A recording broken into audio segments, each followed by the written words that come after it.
how would that actually look like? Yeah. I will describe how I think it would start.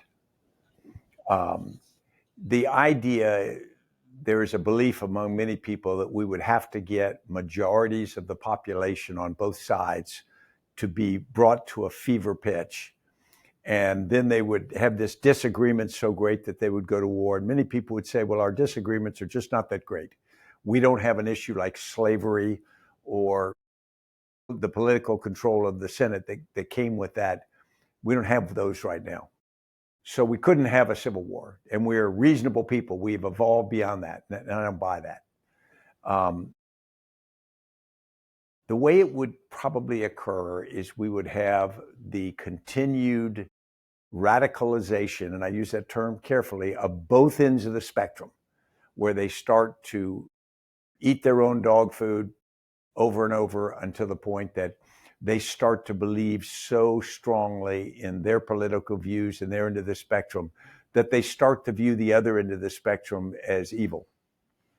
And in Iraq, when we went into Iraq in 2003, there were Sunni and Shia, and there had been traditional tensions, but they had a modus vivendi, and they had mixed neighborhoods, and they married each other and whatnot. But by 2006, that wasn't true. They were in walled areas, and they were killing each other whenever they had the chance, and that was a pretty short period. So I think the first thing is understanding that you start with this idea, you just get people thinking a certain way. And it happened in the United States in the decades before the 1861 Civil War began. But then you only need a small number of really zealous people. There was a guy in the South named John Yancey who was for secession. And he literally was one of these people who for more than a decade just worked it in every angle he could. And he started to have outsized influence. And over time, more and more people started first to view succession as something that, even if they didn't want it, it wasn't unthinkable. And then you got to the point where they kind of traveled along this route until where they started to say, well, it's not only thinkable, maybe it's preferable. And I think our Civil War in the United States would occur exactly the same way. We would have some very influential, very extreme people who were constantly arguing, we need to do this, we need to do this, we need to do this. And from us sort of laughing at them at first, then we'd start to take them seriously.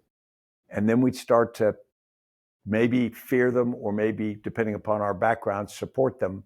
And then suddenly we see the rise of an Adolf Hitler. It comes from a beer garden joke at the end of the First World War unto an elected leader in 1933. I think we could have that kind of buildup, and then suddenly you have small groups start violence. Everybody could be against, 99% of the people could be against civil war, and then 1% of the people start killing people.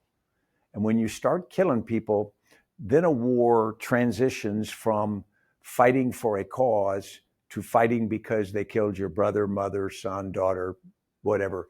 And it has a new brutality and a new emotion to it.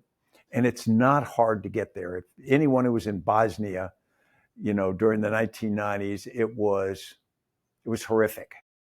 In Iraq, in the 2000s, it was horrific.